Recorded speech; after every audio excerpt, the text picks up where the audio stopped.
No one at the company dared even look at the arrogant billionaire until the janitor's sweet 7-year-old daughter approached him discreetly and offered him a simple cup of coffee that would change everything.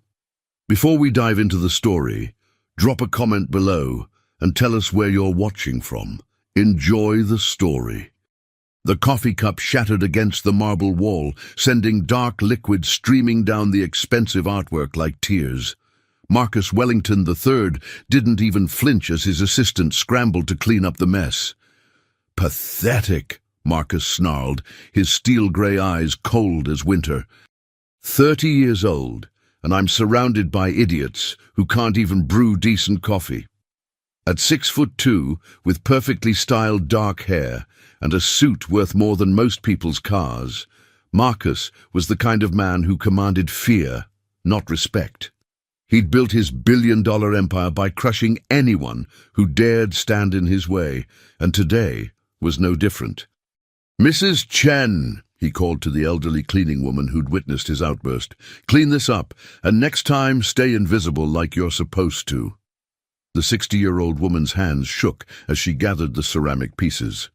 She'd worked in this building for 15 years, watching Marcus transform from his father's spoiled son into something far worse. A man who'd forgotten what it meant to be human. Marcus returned to his corner office, slamming the door so hard his diplomas rattled on the wall. The board meeting had been brutal. His father's old business partners were circling like vultures, questioning every decision, every dollar spent. They wanted him gone, wanted to install their own puppet as CEO. "Let them try," he muttered, loosening his silk tie. "Wellington Enterprises has been in my family for 3 generations. I'll burn it down before I let those parasites take what's mine." His phone buzzed with another crisis. The downtown project was over budget, the investors were pulling out, and the media was having a field day with his latest firing spree. 12 employees this month alone, each one deserving their fate for daring to show weakness. The headache that had been building all morning now felt like a vice around his skull. Marcus pressed his palms against his temples, trying to block out the whispers in the hallway, the pointed looks from his remaining staff, the weight of expectations that felt heavier than his father's disappointed ghost. That's when she appeared. The office door opened without a knock, without permission, without fear. A tiny figure with sunshine blonde curls and wearing a simple blue dress stepped inside, carrying a steaming paper cup like it was made of gold. "Mister, you look really, really sad," said the little girl, her voice carrying the pure honesty only children possess. "Mama says when people are sad, they need kindness and good coffee." Marcus Wellington III, the man who'd made grown executives cry, who'd fired people via text message, who hadn't shown genuine emotion in 2 decades, found himself completely speechless.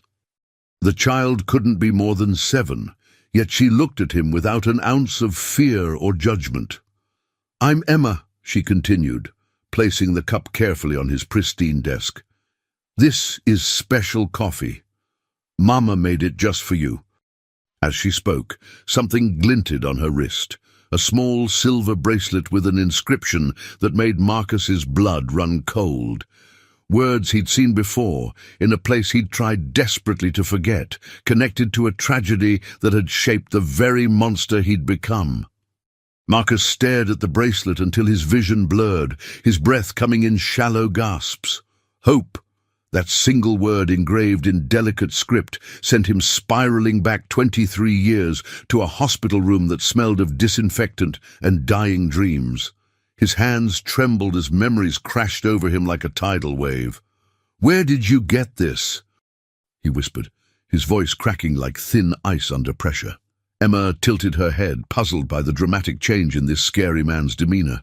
Gone was the shouting monster from moments before, replaced by someone who looked broken. "Daddy gave it to me before he went to heaven," she said with the matter-of-fact acceptance only children possess about tragedy. "He said it would keep me safe when bad things happen. Mama cries sometimes, but I tell her the bracelet still works." The coffee cup trembled so violently in Marcus's hands that coffee sloshed over the rim, staining his $1,000 shirt. David Chen. The name detonated in his mind like a bomb, unleashing a flood of guilt he'd spent decades trying to bury. The same David Chen who'd worked construction on his father's first major project, who'd risked his own life crawling through twisted scaffolding to save a 10-year-old boy, who'd visited that terrified child in the hospital for 3 straight days. The same David Chen who died in the hospital 3 months ago while Marcus was in Europe, too busy closing another heartless acquisition to notice that his childhood savior had left this world. Your daddy.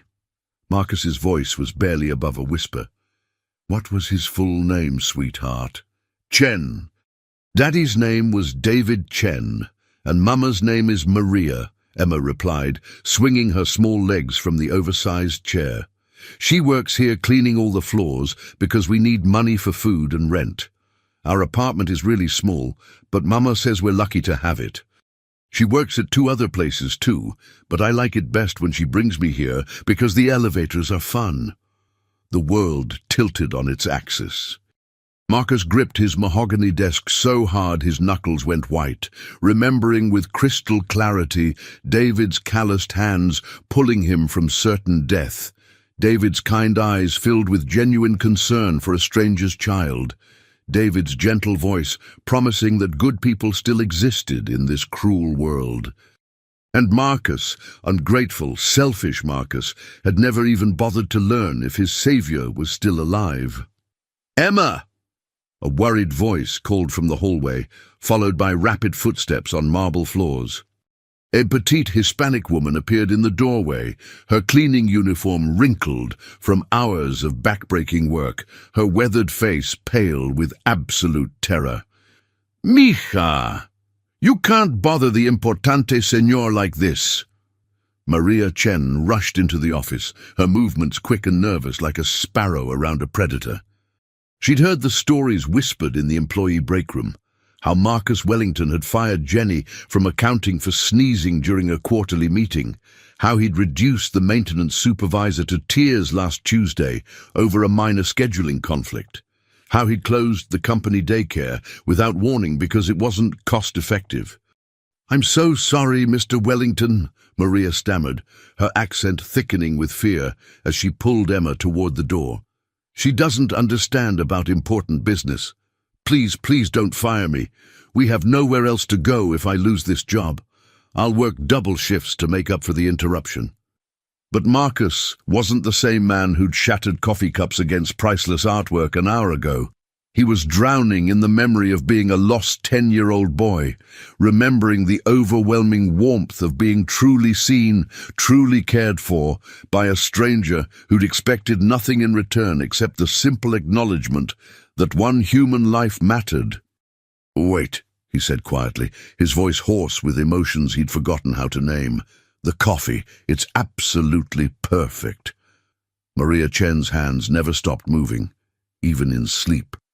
In their cramped one-bedroom apartment above a corner grocery store, she was constantly in motion, washing dishes in the tiny kitchenette, mending Emma's school clothes by lamplight, or planning the next day's exhausting route through Wellington Enterprises' 50 floors of corporate indifference.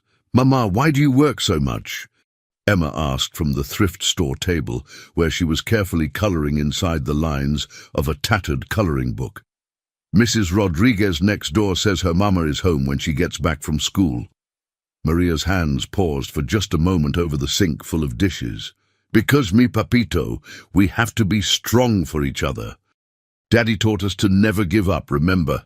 He's watching over us from heaven, making sure we're brave." The truth was infinitely more complicated and terrifying. David's cancer had been aggressive, the treatments experimental and expensive. Even with insurance, the medical bills had drained their modest savings account and forced them to take out loans against their small house. When David died, the life insurance barely covered the funeral costs, leaving Maria with a mountain of debt and a 7-year-old daughter who asked every night when Daddy was coming home. The house had been foreclosed on 6 weeks after the funeral. Now, Maria worked 3 different cleaning jobs: Wellington Enterprises during the day, a law firm in the evenings, and weekend shifts at a medical complex, just to keep Emma in the same school and food on their table. But she never let her daughter see the panic attacks that kept her awake at 3 in the morning, calculating and recalculating whether they'd make rent this month. At Wellington Enterprises, Maria had perfected the art of being functionally invisible. She cleaned around important meetings without making eye contact, emptied trash cans while executives screamed profanities into their phones about stock prices and hostile takeovers, and pretended not to understand English when she overheard the cruel jokes about the help and their proper place in the social hierarchy. For 2 years, she'd watched Marcus Wellington destroy people's careers with the casual cruelty of a child pulling wings off flies. She'd seen him fire a pregnant receptionist for taking too many bathroom breaks, watched him humiliate senior executives in front of their teams, witnessed him shut down charitable initiatives that might have helped families like hers. But something inexplicable had changed yesterday when Emma wandered into his office with that paper cup of coffee.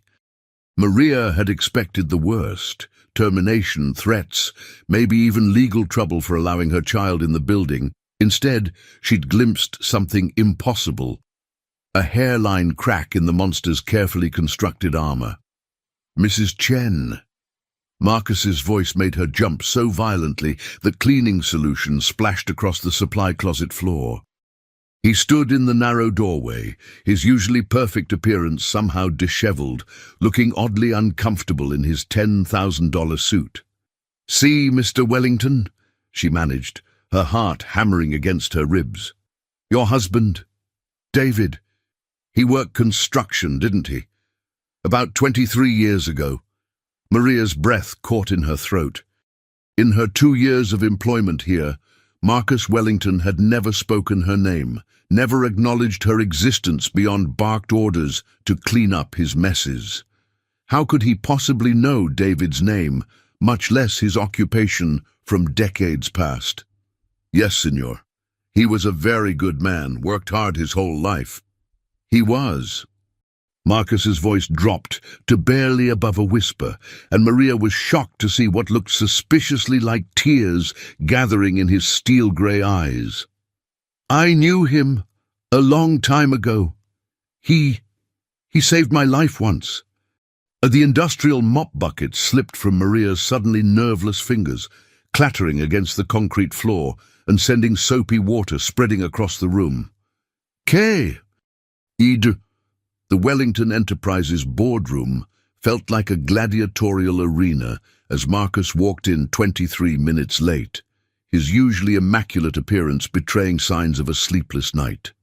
Dark circles shadowed his eyes, his tie was slightly crooked, and for the first time in his corporate career, he'd forgotten to polish his Italian leather shoes.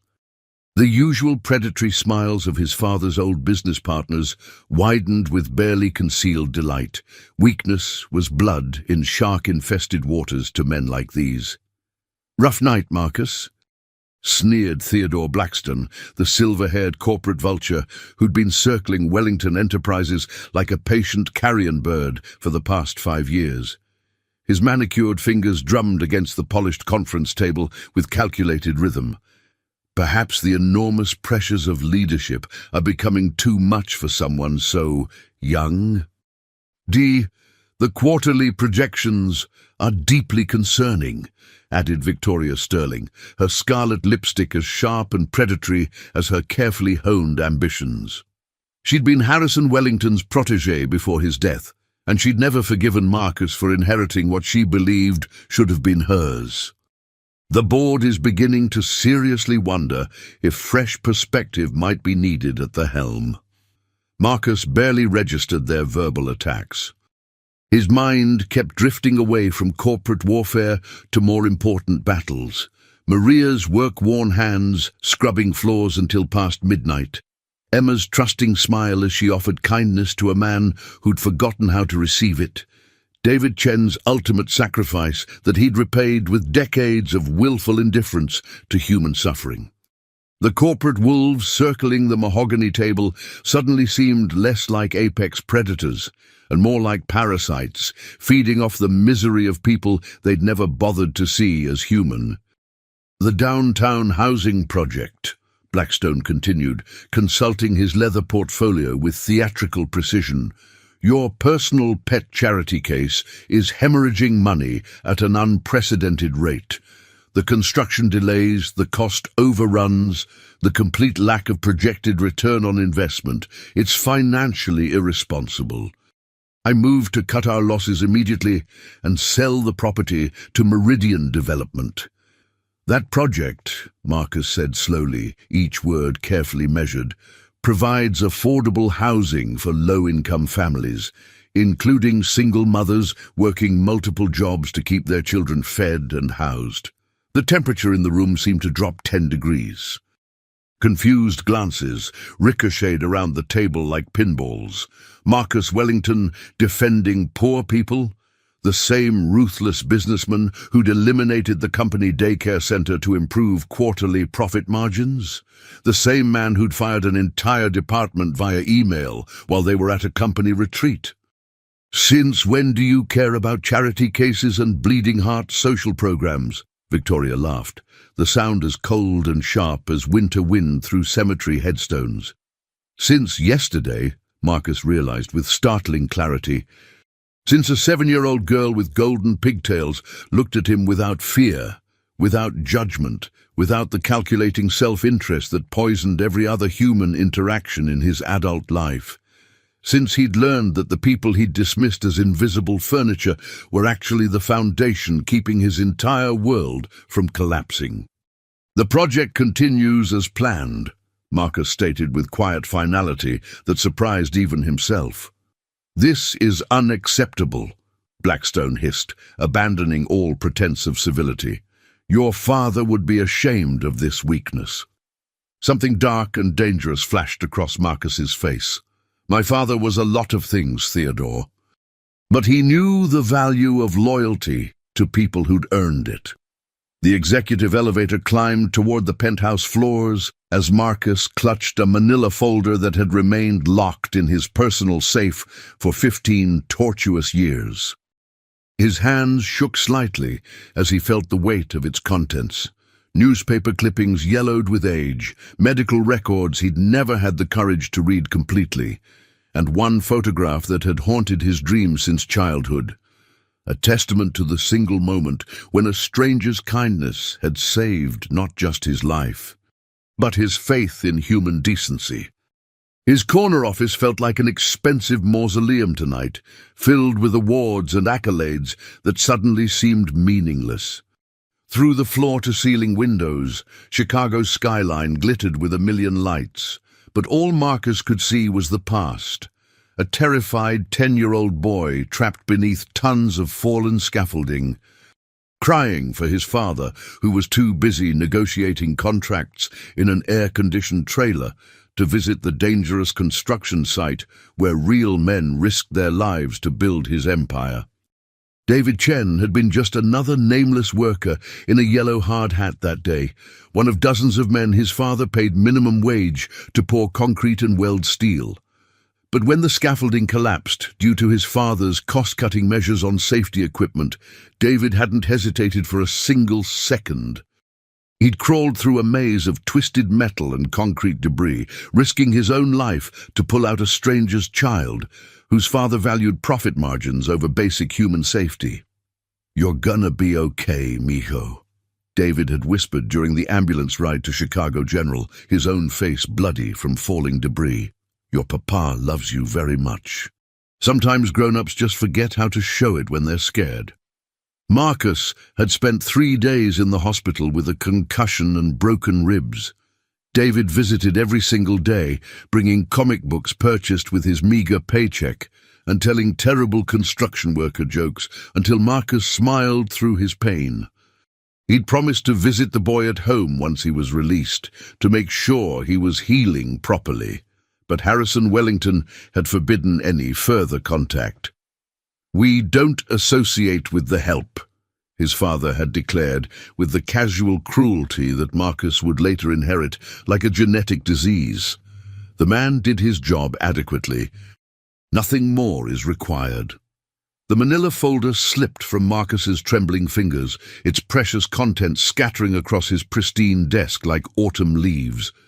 Photographs captured moments he'd tried desperately to forget. David Chen grinning beside a bandaged 10-year-old in a hospital bed. David receiving a modest bonus check that Harrison had grudgingly provided, probably more to avoid bad publicity than genuine gratitude. David's wedding photograph with young Maria, both of them glowing with the kind of happiness Marcus had never experienced. And the last photograph, David's obituary from exactly 3 months ago, the ink still sharp enough to cut. Beloved husband and father, survived by wife Maria and daughter Emma, services at St. Mary's Catholic Church. In lieu of flowers, donations may be made to the Children's Cancer Research Foundation. Marcus had been in Milan that week, acquiring another company he didn't need to add to his portfolio of corporate conquests. While David Chen was being lowered into frozen ground surrounded by people who genuinely mourned his passing, Marcus had been calculating profit margins and terminating employees via email from his luxury hotel suite. The intercom buzzed with mechanical precision. "Mr. Wellington, building security is requesting clarification about the new cleaning protocols. Apparently, there's been a formal complaint filed about unauthorized personnel accessing executive areas during business hours." Victoria Sterling's poison was spreading through the building like industrial toxin through groundwater. Marcus stared at the scattered photographs and made a decision that would have shocked his younger, crueler self. "Tell security that Maria Chen and her daughter Emma have permanent executive-level access, effective immediately. Anyone who has a problem with that directive can schedule a personal meeting with me to discuss their concerns." But even as he spoke with newfound conviction, Marcus knew the real war was just beginning. Emma's small hand slipped trustingly into Marcus's calloused palm as they stood together before David Chen's grave in the modest Catholic section of Graceland Cemetery. The headstone was simple granite, neither expensive nor imposing, but engraved with words that made Marcus's throat constrict with barely controlled emotion. David Miguel Chen, beloved father and husband. He saw good in everyone, even when they couldn't see it in themselves. "Ah, Daddy would have really liked you," Emma said, with the absolute certainty that only 7-year-olds can muster about matters of the heart. "Mama told me you knew him when you were little like me. She said he saved you from getting really hurt, and that's why Daddy was a hero even before I was born." Maria knelt carefully to place fresh white roses by the headstone, her movements reverent and practiced, the weekly ritual of a woman keeping love alive through grief. She'd been shocked to her core when Marcus Wellington had quietly asked to visit David's resting place, even more stunned when he'd privately arranged to pay their overdue rent and Emma's mounting school fees without fanfare or conditions. "He talked about you sometimes over the years," Maria said softly, her accented voice carrying the same gentle strength that David's had possessed. The little boy he helped long ago. David never forgot a kindness received or a kindness given. He used to say that saving you was the proudest moment of his working life, better than any paycheck or promotion. Marcus's carefully constructed emotional walls, built from decades of deliberate cruelty and willful indifference, crumbled completely like a dam giving way to floodwaters. Tears he hadn't shed since childhood tracked down his face without shame. "I should have been at his funeral. I should have known he was sick. I should have helped your family when David couldn't work anymore. I had the resources, the connections, the power to make a difference, and I did nothing." "Ah, you couldn't have known, mijo," Maria said with maternal wisdom, reaching out to briefly touch his arm. "But you know now. You're here now. That's what matters to David's spirit, and that's what matters to us." As they walked slowly back to Marcus's car, Emma chattering cheerfully about her daddy's favorite baseball team and his terrible singing voice, Marcus's phone buzzed relentlessly with increasingly frantic messages. The board was in emergency session. Victoria Sterling had called an unprecedented investor meeting. Theodore Blackstone was aggressively pushing for an immediate vote of no confidence. The corporate piranhas were circling for the kill. "They're coming for me," Marcus murmured, scrolling through the hostile text messages with growing resignation. "Let them come," Maria said firmly, her spine straightening with defiant strength. David used to say that when you finally stand up for what's right, you discover who your real friends are. And you also learn that some fights are worth having, even if you lose. But Marcus knew the brutal truth with crystalline clarity. He had no real friends in that corporate battlefield. He'd systematically burned every bridge, crushed every potential ally, surrounded himself with yes-men and opportunistic parasites who would abandon him the moment his power wavered. Now, when he desperately needed support, he was utterly and completely alone. Except for a widowed cleaning woman and her 7-year-old daughter who somehow saw something worth saving in a man the entire world had written off as irredeemably lost.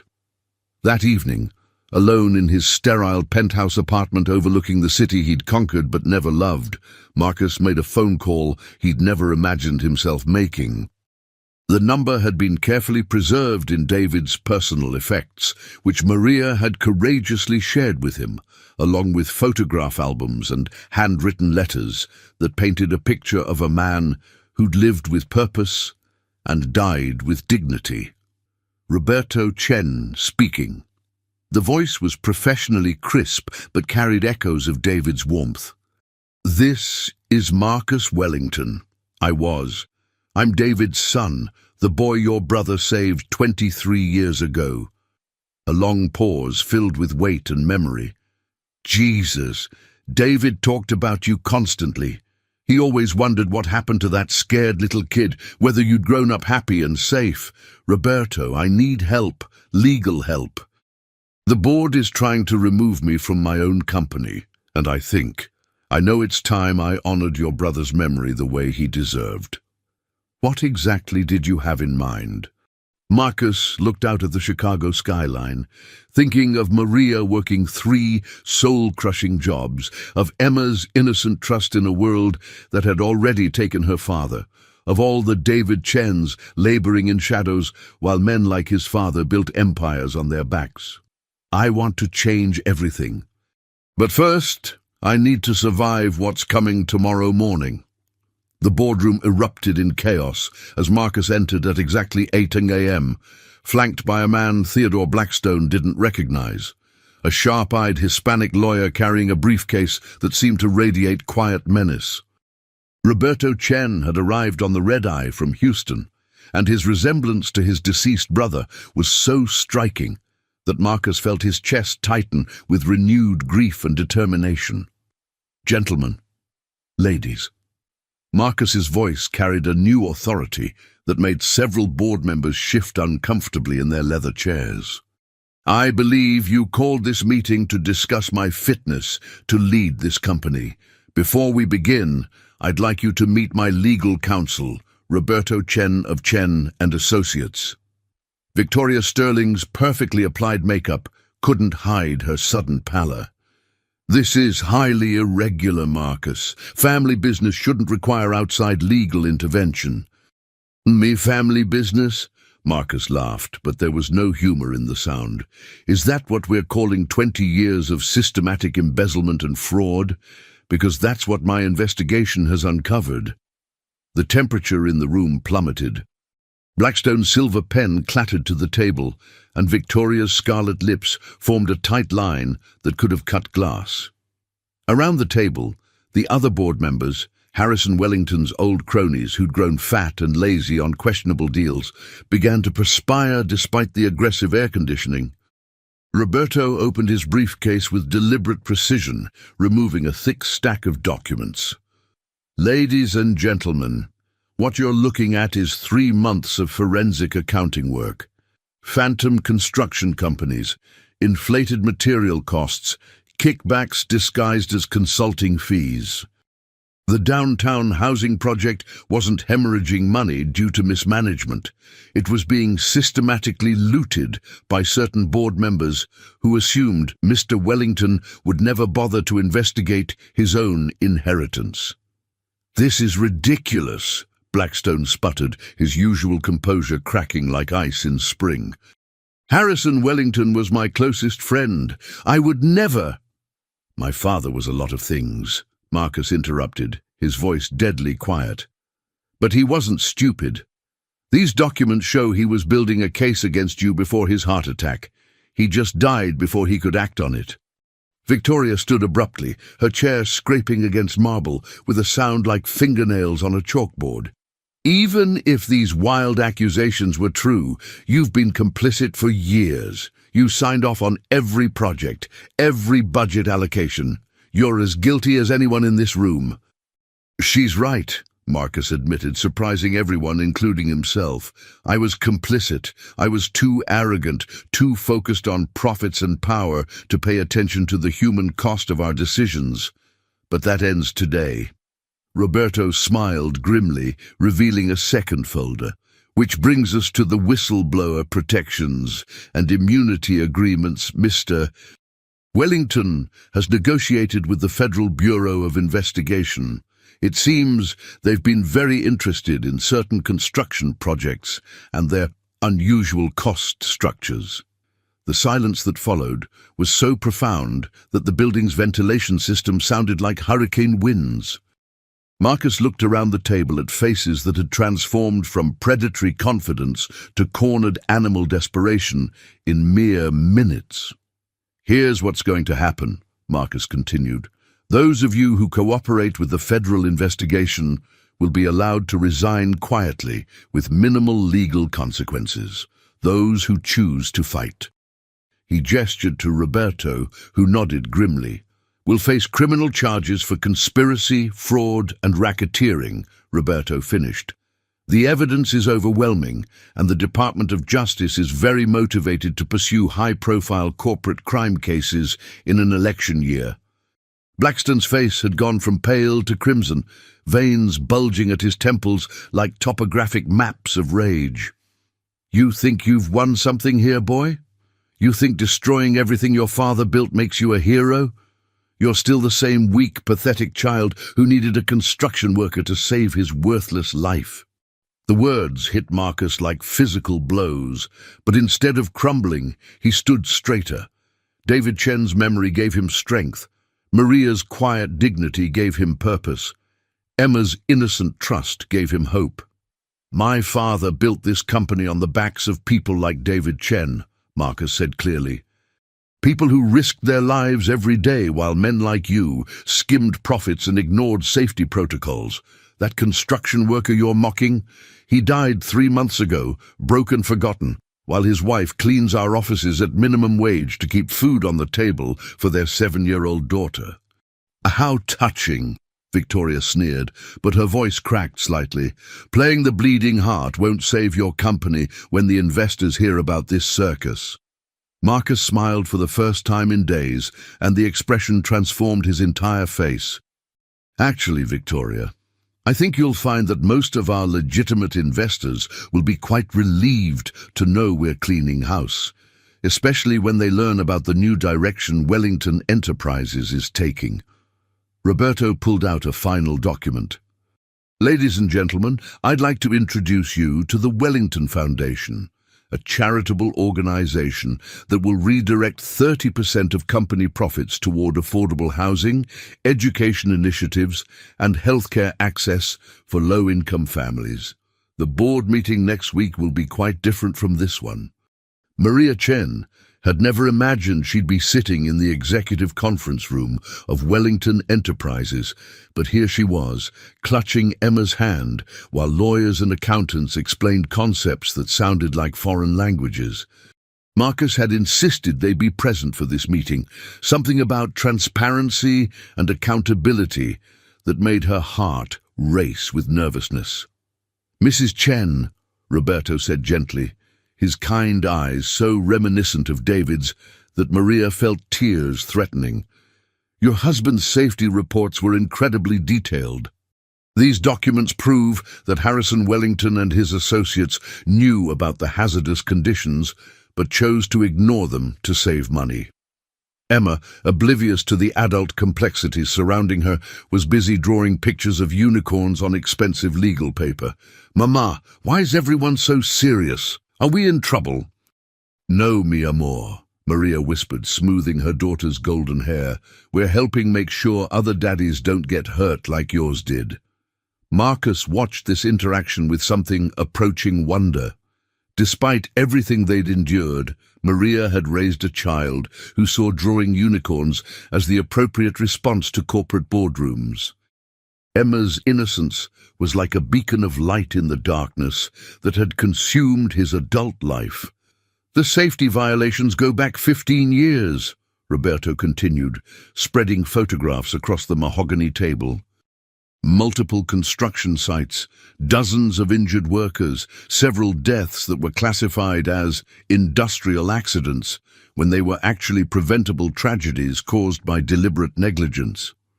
Marcus studied the faces in the photographs, men in hard hats, proud and strong, unaware that their employers valued their lives less than quarterly profit margins. David Chen appeared in several shots, always smiling, always the first to volunteer for the most dangerous jobs because they paid slightly better. "How many families?" Marcus asked quietly. 17 confirmed deaths, 43 permanent disabilities, hundreds of lesser injuries that were never properly compensated, Roberto replied grimly.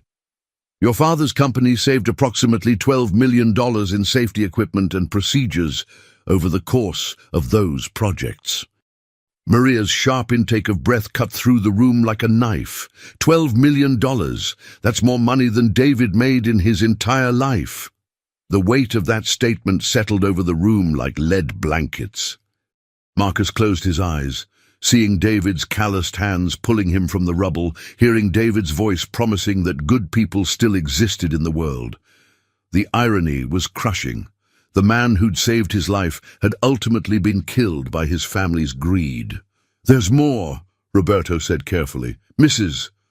Chen, your husband filed multiple safety complaints with OSHA in the months before the accident that killed him. Someone in Wellington Enterprises was actively suppressing those reports, paying bribes to delay inspections."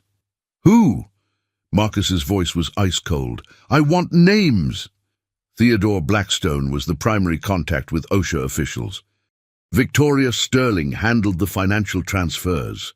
Your father, Harrison Wellington, signed off on all of it. Emma looked up from her unicorn drawing, sensing the tension in the room with the uncanny perception children possess. "Mama, why are you crying?" Maria quickly wiped her eyes, forcing a smile for her daughter. "Sometimes grown-ups cry when they're sad about things that happened before you were born, papito." Marcus knelt beside Emma's chair, his expensive suit creasing against the floor. "Emma, your daddy was the bravest man I ever knew. He saved my life when I was about your age, and now I want to make sure other little girls never lose their daddies the way you lost yours." "Will you bring Daddy back?" Emma asked with devastating innocence. "No, sweetheart, I can't do that," Marcus said gently, "but I can make sure his memory helps protect other families. Would you like that?"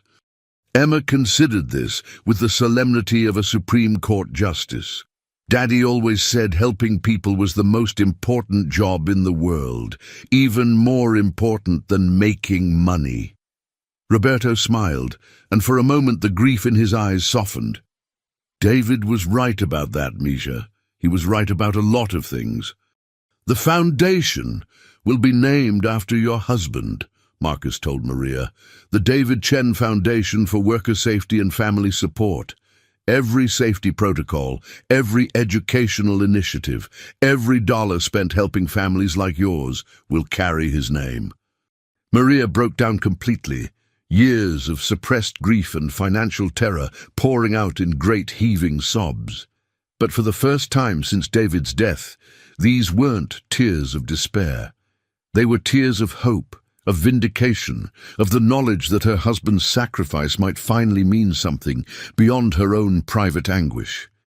Emma patted her mother's hand with the matter-of-fact compassion of a child who'd grown up too fast. "It's okay, Mama. Daddy would like having his name on important things. He always said his name was the only thing he owned that was really worth something."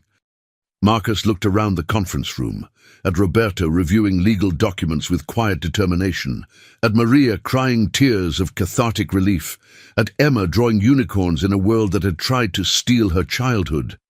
These people, these beautiful, damaged, resilient people, had become his family in ways he'd never expected.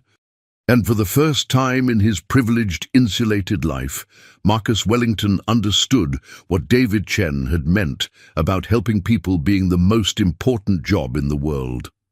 The basement archives of Wellington Enterprises hadn't been disturbed in years, evident from the thick layer of dust coating every surface like snow in an abandoned attic.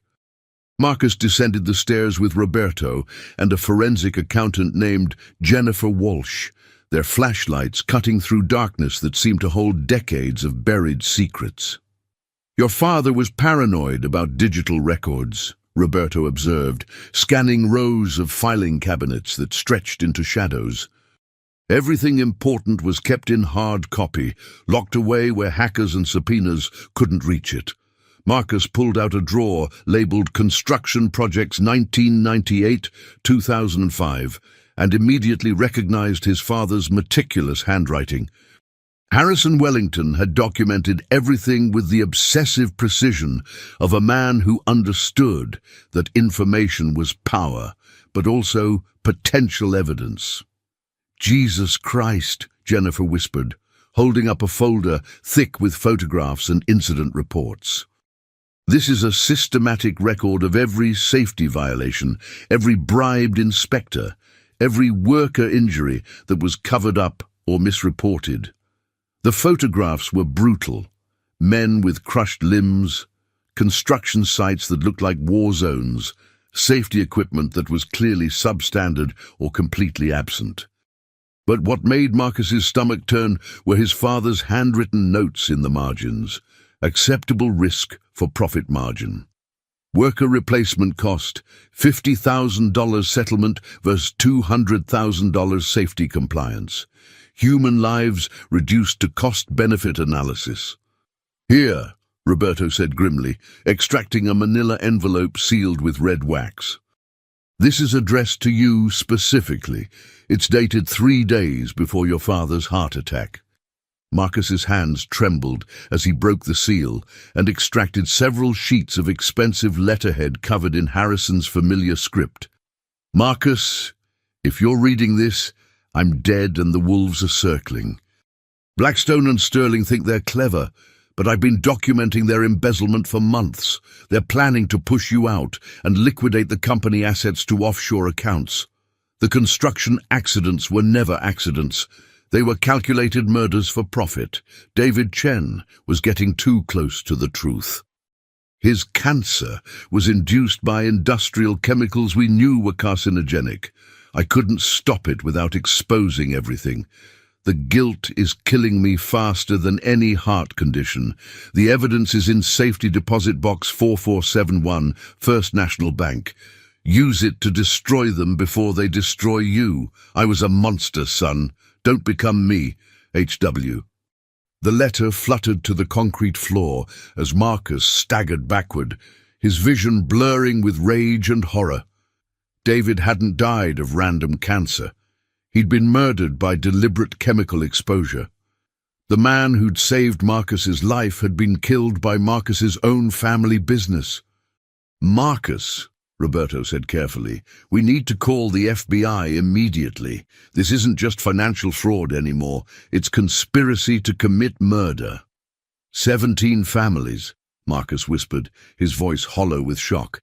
17 men were murdered for profit margins, and I signed the paychecks of the people who killed them. Jennifer was photographing documents with swift efficiency, her camera flash illuminating horror after horror. The chemical exposure records are incredibly detailed. Your father documented everything. Which sites, which workers, which carcinogens were used. This is enough evidence to pursue criminal charges going back 20 years. But why would Harrison document his own crimes?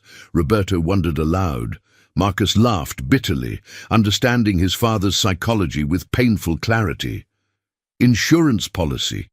He knew Blackstone and Sterling were thieves, but he needed leverage to control them.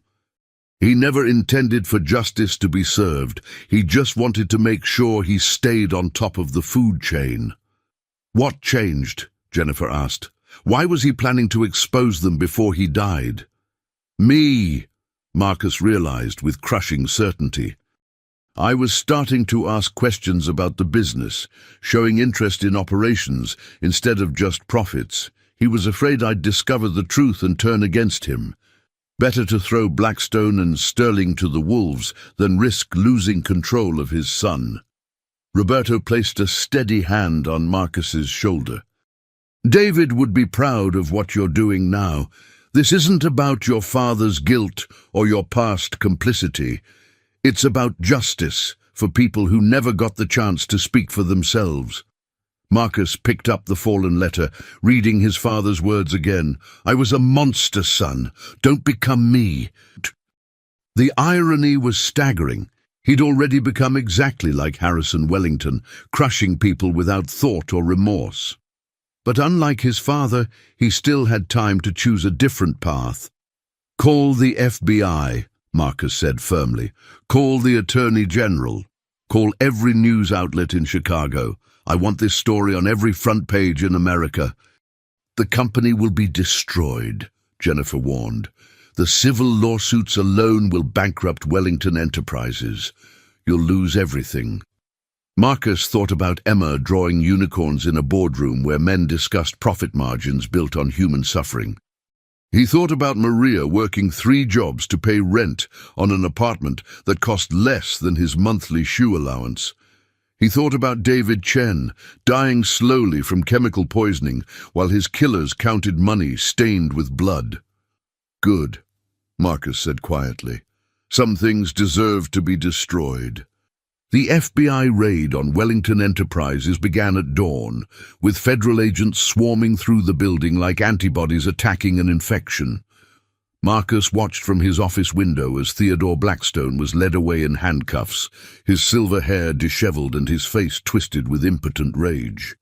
Victoria Sterling followed 20 minutes later, her designer heels clicking against marble floors one final time before disappearing into an unmarked sedan.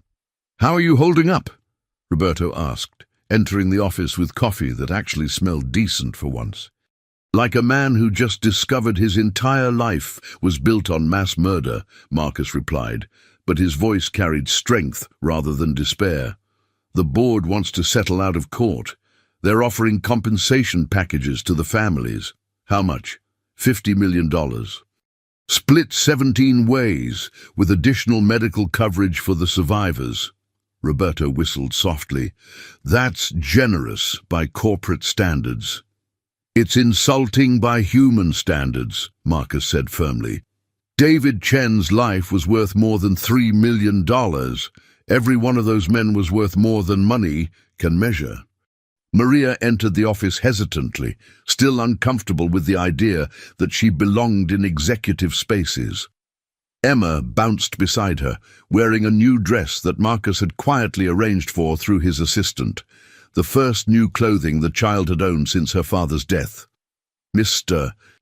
Marcus, Emma announced proudly, I told my teacher about Daddy being famous now. She said he was a hero even before everyone knew it. Your teacher is absolutely right, Marcus replied, kneeling to Emma's eye level. Heroes don't always get parades or statues.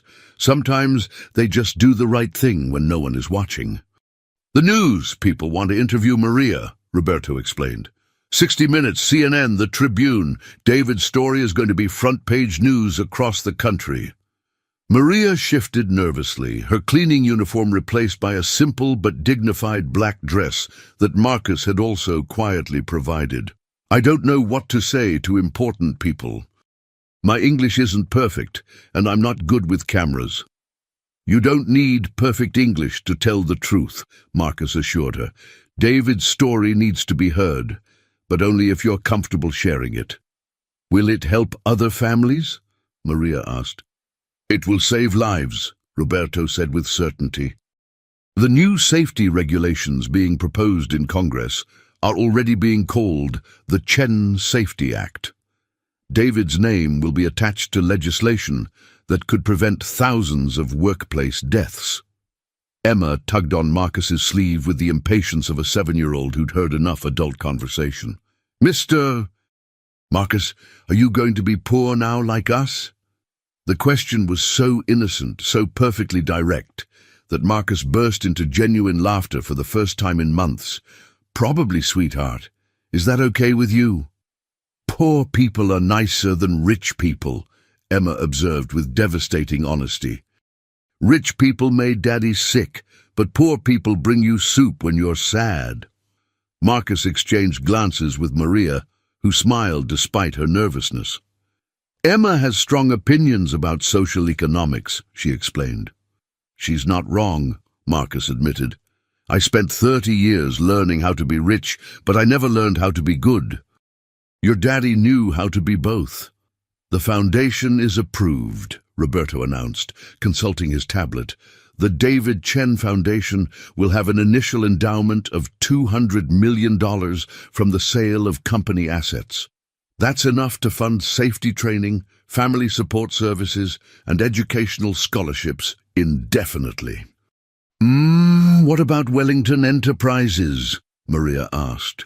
Marcus looked around his expensive office, at the awards and diplomas that meant nothing, at the view of a city where people like David Chen built everything, while people like himself took credit. "Wellington Enterprises is finished, but something better will take its place." "Chen Construction," Emma suggested helpfully, "named after Daddy, so everyone remembers he built good things." "Chen Construction," Marcus repeated slowly, tasting the words like wine. "A company that puts people before profits. Workers who get paid fairly, safety equipment that actually works, families that don't have to choose between paying rent and buying medicine." Roberto smiled broadly. David would love that irony. The construction company that killed him gets replaced by one built to honor his memory. "Will you really do it?" Maria asked, her voice barely above a whisper. "Start over with nothing?" Marcus looked at Emma, who was now drawing pictures of construction workers wearing proper safety equipment, and at Maria, whose quiet strength had taught him more about dignity than 30 years of privilege ever could. "I won't have nothing," he said quietly. "I'll have what David Chen had, a purpose worth living for." Outside the window, federal agents continued loading boxes of evidence into trucks, dismantling an empire built on blood and lies. But in this office, surrounded by the family he'd never known he needed, Marcus Wellington began planning something that might actually be worth building. 6 months after the FBI raids, Marcus Wellington stood in a construction trailer that smelled of coffee and honest sweat, reviewing blueprints for the first Chen construction project. Affordable housing that would actually be affordable, built by workers who went home safely to their families every night. "The investors are nervous," admitted Sarah Martinez, his new partner and former labor rights attorney who joined the company after Victoria Sterling's arrest. "They want to know how we can guarantee profits with all the safety overhead and fair wage requirements." "It's simple," Marcus replied, marking changes on the blueprints with a pencil worn smooth by use. "We don't guarantee profits. We guarantee that no one dies building homes for other people." The transformation hadn't been easy. The federal trials had consumed months of testimony, with Marcus serving as the star witness against his father's co-conspirators. The media attention had been brutal, some portraying him as a heroic whistleblower, others as a spoiled rich boy trying to buy redemption with blood money. But the hardest part had been learning how to live like a normal person. His penthouse apartment was gone, sold to pay legal fees and victim compensation. His fleet of luxury cars had been replaced by a used pickup truck that smelled faintly of Maria's coffee and Emma's strawberry lip balm. The Michelin-starred restaurants and private jets were memories now, replaced by family dinners at the kitchen table in Maria and Emma's new two-bedroom apartment. "Mr. Marcus!" Emma's voice carried across the construction site as she ran toward the trailer, her school backpack bouncing with each step. At 8 years old now, she'd grown taller, but no less enthusiastic about interrupting important business meetings. "How was school today?" Marcus asked, automatically checking her hands and face for signs of playground injuries, a paternal instinct he'd never known he possessed. "Mrs. Peterson said, 'I'm the best reader in 2nd grade,' Emma announced proudly. 'And Tommy Miller said his daddy got a job with your company building houses. Is that true?' 'It's true,' Marcus confirmed. 'Your daddy's company is hiring good people who want to build things the right way.' Emma beamed with pride that could have powered the construction site. In the month since David's story had made national news, she'd transformed from a shy child afraid of powerful adults to a confident little girl who understood that her father's memory was changing the world. Maria appeared in the trailer doorway, still wearing the simple work clothes she preferred, despite Marcus's gentle suggestions about updating her wardrobe. She'd accepted a position as the Foundation's community liaison, helping other families navigate the complex process of accessing support services and compensation. "The Rodriguez family wants to thank you personally," Maria reported. "Miguel starts his safety training next week, and Carmen says it's the first real job he's had in 2 years. Marcus nodded, making notes on his ever-present clipboard. Chen Construction was small still, only 43 employees, but every hire represented a family lifted out of poverty, a father who would come home safely, a child who wouldn't grow up wondering why Daddy never returned from work. "There's something else," Maria continued, her voice carrying a mixture of excitement and nervousness. "The city council approved the memorial. David's name will be on a plaque at the new community center, along with the other 16 men who died. And the David Chen Community Center would serve 3 low-income neighborhoods, providing job training, childcare, and healthcare access to families who'd been forgotten by politicians and ignored by corporations. It was everything David had believed in, built with money extracted from the people who'd killed him. Daddy would like having a building named after him," Emma said matter-of-factly. "He always said his name was the only thing he really owned." "Your daddy owned a lot more than his name," Marcus told her gently. "He owned the respect of everyone who knew him, the love of his family, and the knowledge that he'd made the world a better place." Roberto emerged from the back office, carrying legal documents and wearing the satisfied expression of a man who'd just won another victory against corporate malfeasance. "The final settlement checks are ready for distribution," he announced. "Every family will receive their full compensation by Friday. And the money wouldn't bring back the dead or heal the permanently disabled, but it would ensure that children got to attend college, that widows didn't lose their homes, that medical bills didn't destroy whatever remained of lives already shattered by corporate greed." "What about Blackstone and Sterling?" Sarah asked.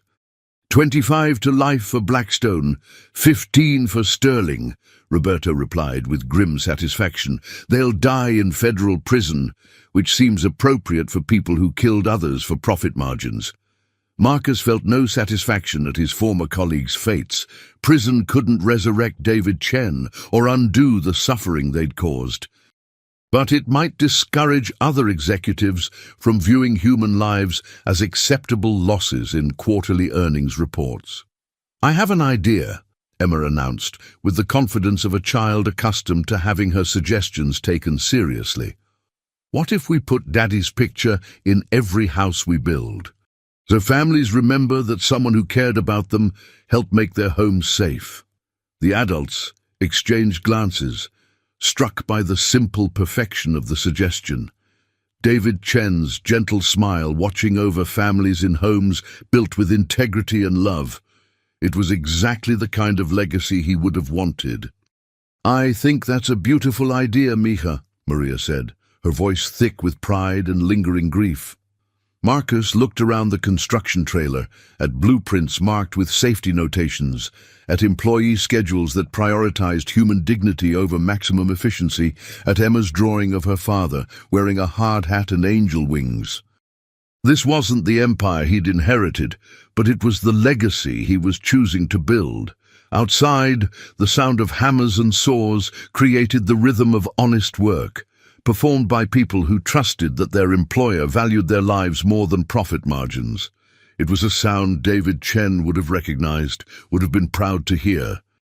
And for the first time since childhood, Marcus Wellington felt like he was finally doing something worth doing. 1 year later, Marcus Wellington stood before the gleaming bronze plaque that read, "David Chen Community Center, where heroes are remembered and hope lives on."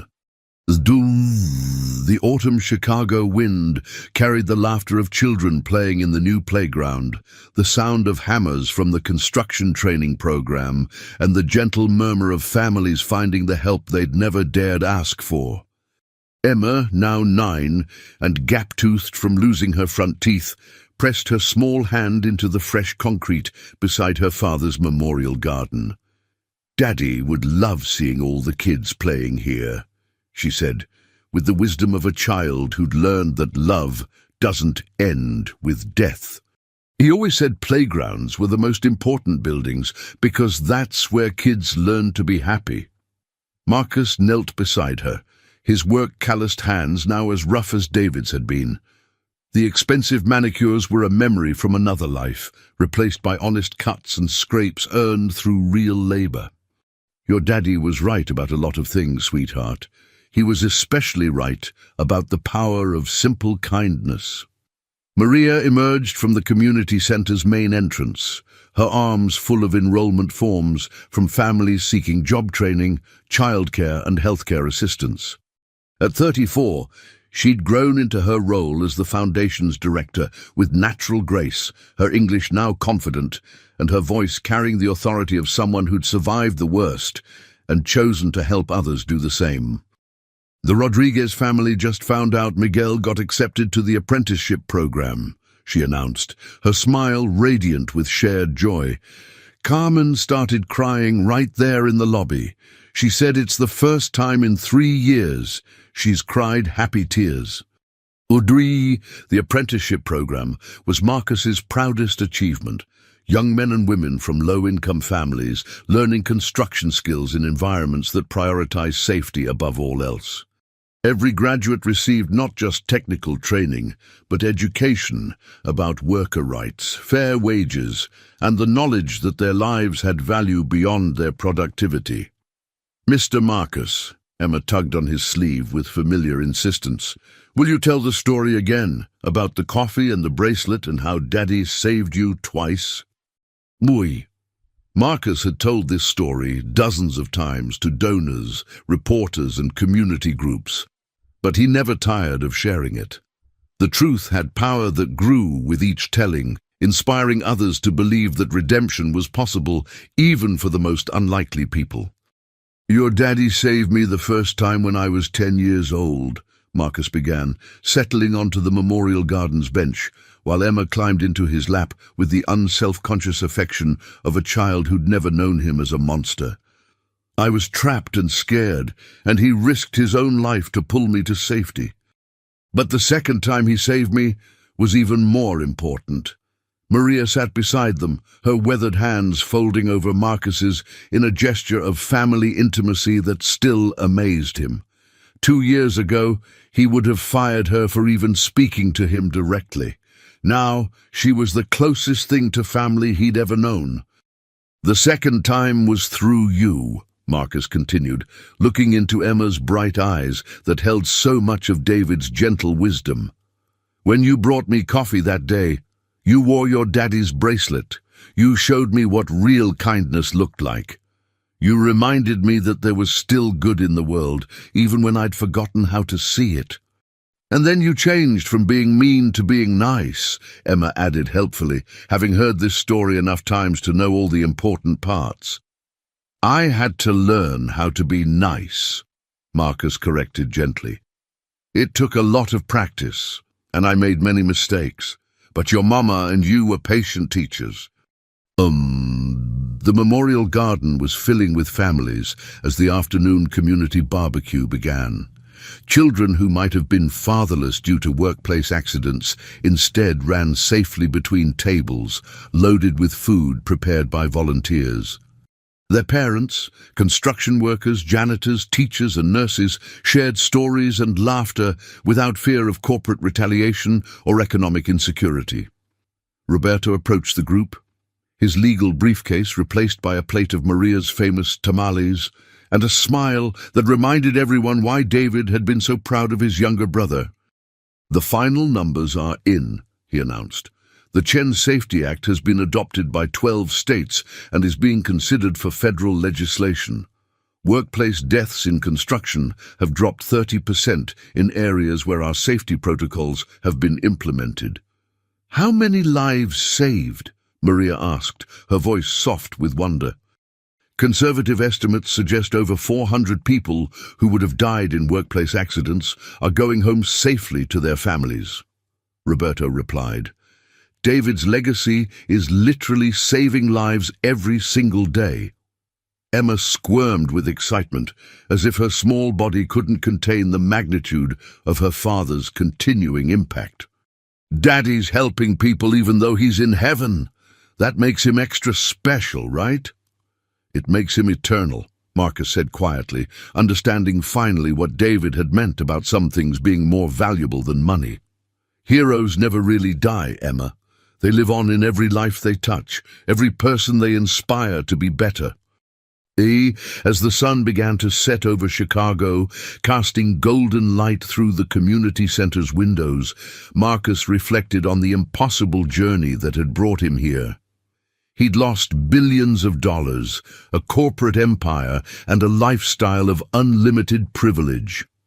In return, he'd gained something infinitely more valuable, the knowledge that his life had meaning beyond profit margins and power. The David Chen Foundation had helped over 2,000 families access safe housing, job training, and health care. Chen Construction had completed 47 projects without a single serious injury. The community center served 3 neighborhoods with programs that had lifted hundreds of families out of poverty. But perhaps most importantly, Marcus had learned what David Chen had always known, that the most important job in the world was helping people, and that simple acts of kindness could change everything. "Mr. Marcus," Emma said as the barbecue wound down and families began heading home, "I have something for you." She reached into her small purse and pulled out a thermos decorated with unicorn stickers. "It's coffee, like the first day we met. Mama made it special, with extra sugar because you look sad again." Marcus accepted the thermos with hands that trembled slightly, remembering another coffee cup offered by another small hand in what seemed like another lifetime. "Why do you think I look sad, sweetheart?"